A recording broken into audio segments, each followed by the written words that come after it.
Hello and welcome to a bumper edition of the Punters Guide. What a weekend we've got of racing action in store for you on both sides of the Irish Sea. Of course, it is the Dublin Racing Festival to look forward to at Leopardstown, and there's plenty of cracking racing on these shores as well.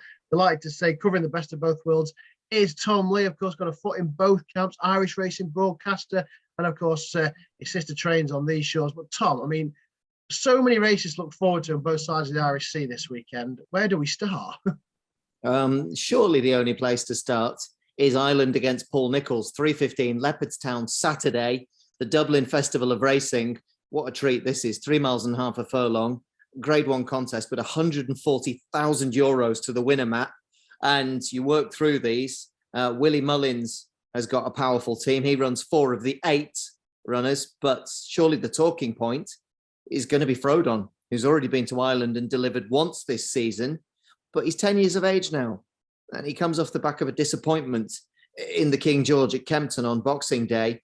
And I don't know about you, Matt, but I've just got this sneaking suspicion, and there's money around for the horse I'm going to mention, that the one who's threatening to make a breakthrough, if he could hold it all together, and if he could eradicate those famous mistakes, the one who's actually maybe the rising star, still only an 8-year-old, is the Grey. He's risky, but boy, is he talented. Number 1, Asterion Phalange, a horse who's already a grade 1 scorer over hurdles.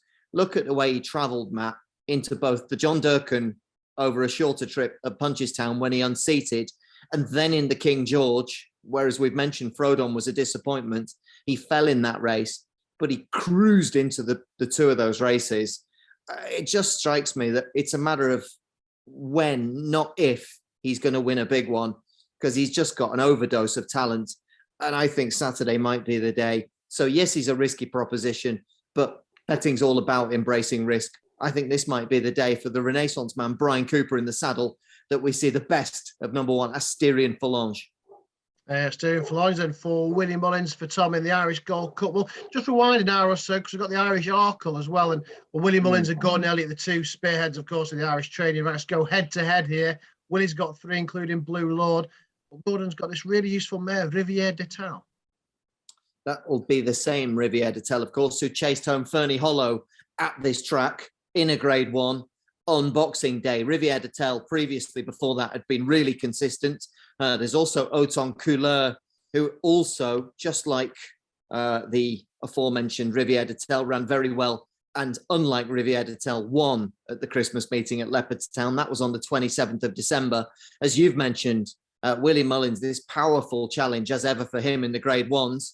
And I think you probably preempted the winner, Matt, because number 1, Blue Lord, 2 from 2 over fences, the choice of Paul Townend. And already, prior to Saturday's race, this horse is in and around something like the 5-2 mark for the real Arkle at Cheltenham in a few weeks' time, 6 weeks' time. This is an audition where he daren't miss the target. I don't think he will. Yeah, it's just Blue Lord then for Willie Mullins. So there's the 2 Irish races. Such a cracking weekend to look forward to. But just going to pop back over to these shows, because we've got great on action at Sandown as well with the Scilly Novices chase. And the market suggests this is a match between Le Hon Press on a 4-timer for Venetia Williams after winning the Dipper, and Paul Nicholls' Pic D'Orhy, who won at Ascot before Christmas. But I know January's a quiet month for Paul Nicholls, but would you be a little bit concerned? 26th of January was his last winner. 26 runners saddle going into Friday's racing without a victor. Well, we're very quick to jump to conclusions in racing. And of course, when actually on Monday morning, we're looking back thinking, oh, Nicholls sent 2 horses to Dublin, they both won, and Nicholls did this and Nicholls did that. We won't remember these little bits of jitters and doubts going into it. We'll see, is my honest appraisal, because I think it's too early to be calling a crisis for all that. Yes, that is an unusually lean spell for him.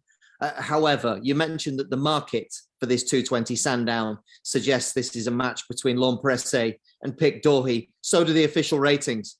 L'Homme Pressé 154 for Venetia Williams, Pic D'Orhy 155. He was impressive at Ascot the last day, but I would suggest both of these have had 3 tries over fences.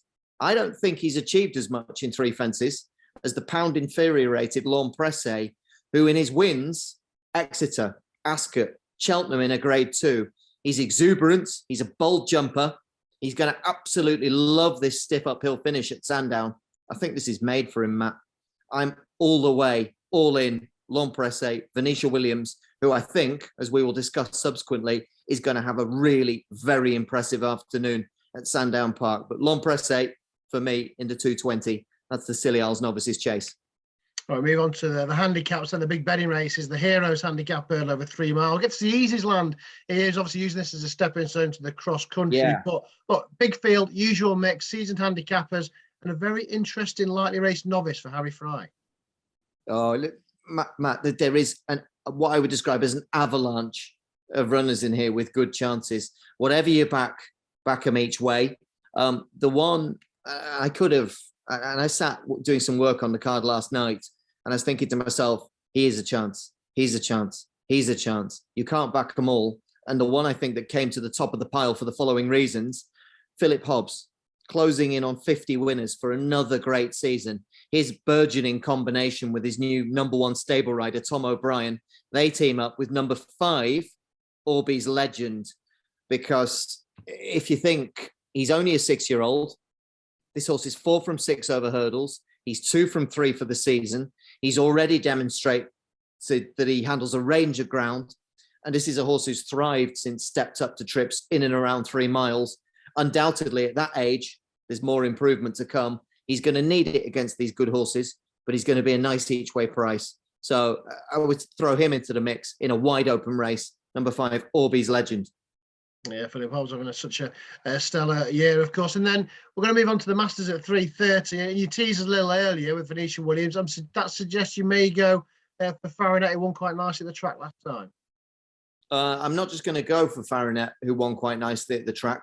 I'm going to suggest that my belief is that the strongest bets of the weekend are the Venetia Williams trained pair, L'Impresse in the 220 at Sandown, and number 5, Farinet, who goes in this Masters handicap chase over 3 miles. This is a race where I know you can talk about 5-star Getaway, who improved dramatically to win at Kempton, but this Farinet, let's just boil it down and isolate him. Unbeaten, perfect 2 from 2 at Sandown Park. Let's not forget that when she sent him to Cheltenham for the December Gold Cup, look, Matt, at the respect the market gave him. One of the hottest and most valuable handicaps of the season. The creature wasn't even 7-1. He was sent off 13-2 despite inexperience. Impressive back at this track last time out. And you get the impression, the way he goes about his job, how much improvement could there to be to come up in trip now to 3 miles. So Farinet, 2 from 2, sometimes doesn't always add up to what you want it to. But I'm looking at this guy and I'm excited about watching this 3:30 Sandown Park. Number 5, Farinet, I think one of the strongest bets of the day. Do you like him, incidentally? What do you think? Yeah, I'm a big Venetia fan, so I think he's got a great chance. So just interested that Lindley King right at the bottom as well. Probably Murphy made a Horlicks at Air, and I thought he's probably better than his mark on just his 3rd chase start. So that'll be the danger. But look, wherever Venetia goes, you've certainly got to heed it, haven't you? Ollie Murphy, 67 winners for the season going into Friday's racing, having an excellent campaign. I respect your opinion, but I do think Venetia will be surely stepping off the transport to Sandown Park, thinking the runners stepping off the Venetia Williams horse box must have a super chance of landing 1 or 2 winners there on Saturday. Let's head north, head up to Wetherby, because they've got the Towton Novices Chase over 3 miles. And obviously all eyes will be on Ahoy Senior, winning Aintree last year, 2nd to Brave Man's Game in the Feltham. And I think Lucinda Russell was hoping this would be a nice little stepping stone to the festival. But they'll give £11 to St. Palais, who was impressive at the track early on in the season, won the Mandarin, gets a lot of weight for an up-and-coming improving 5-year-old.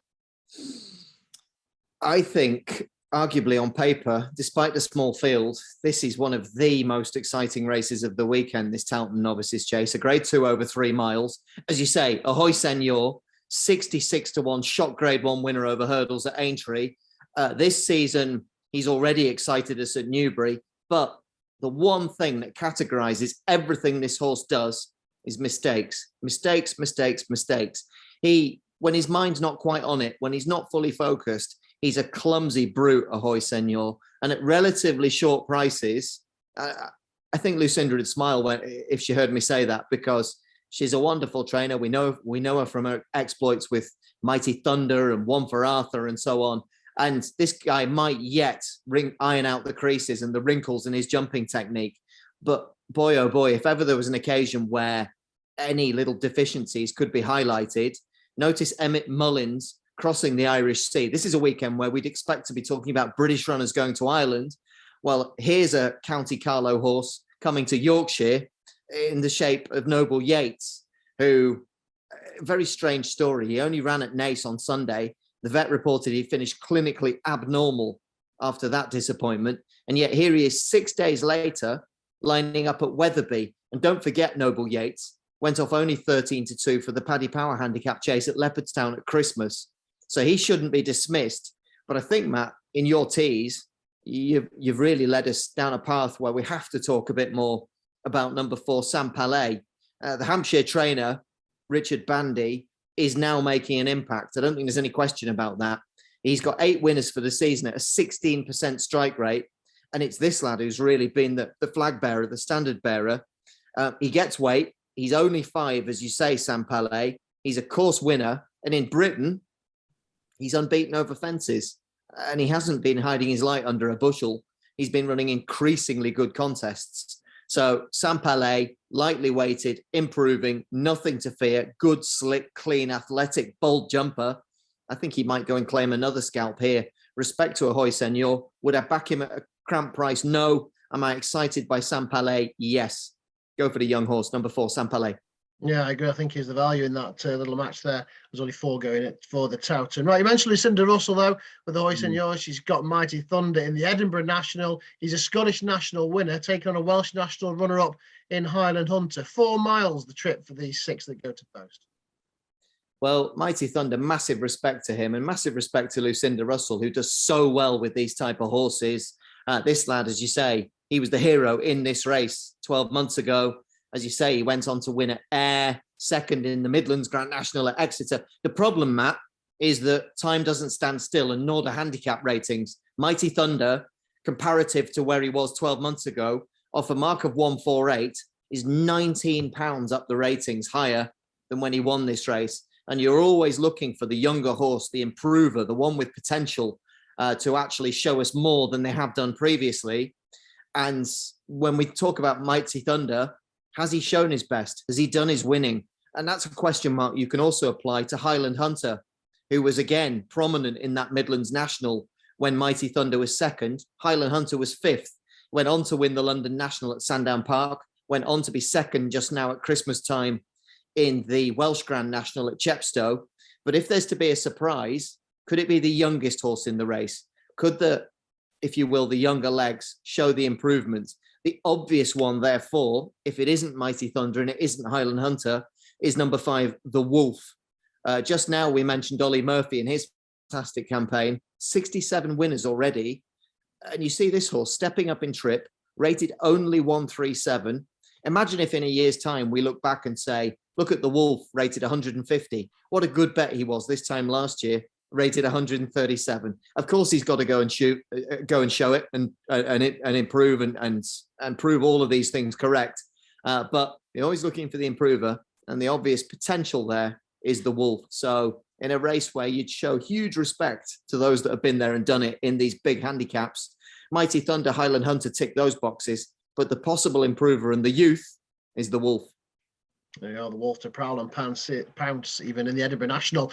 You teased it a little earlier. Just recap, though, your best bet of the day for Saturday, please. Best bet of the day, if you only just want to categorise it one way, is to say Venetia Williams. And she's got 2 horses at Sandown Park, Matt, both of whom I think will deliver. 2:20 Sandown Saturday, L'Empresse, 3:30. An even stronger bet is Farinette. Venetia Williams double, Sandown Saturday. There we are, yeah. 2 of the 11 races live on ITV on the Saturday with Leopardstown, the Dublin Racing Festival feature, and some cracking action at Sandown, Musselburgh, and at Wetherby. Thanks, Tom, for joining us then. Keep an eye on Venetia Williams runners at Sandown this week. Fingers crossed. Fingers crossed indeed. Whenever you're back in, the very best of luck, and as always, please gamble responsibly.